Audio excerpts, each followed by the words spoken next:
माहिती जगातल्या सर्व कोपऱ्यातल्या लोकांना माहिती आहे की आपल्या या भारतामध्ये पहलगाम येथे आपल्या बहिणींचं कुंकू पुसण्याचं काम पाकिस्तानच्या अतिरेक्याने पाकिस्तानने केलं आणि मग आमच्या त्या लाडक्या बहिणी जर कुंकू पुसलं असेल तर आम्ही पण त्यांना काही प्रत्युत्तर दिलं पाहिजे।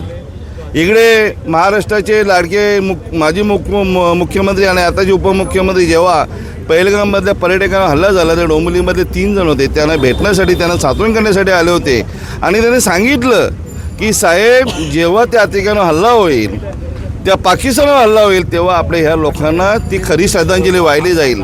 आणि त्याचप्रमाणे भारताचे लाडके पंतप्रधान यांनी छत्रपती शिवाजी महाराजांचा जो गनिमी कावा आहे तो गनिमी कावा करून आज पाकिस्तानच्या त्या अतिरेक्यांच्या 9 ठिकाणी अतिशय जोरदार हल्ला केला आणि त्या अतिरेक्यांचा खात्मा केला।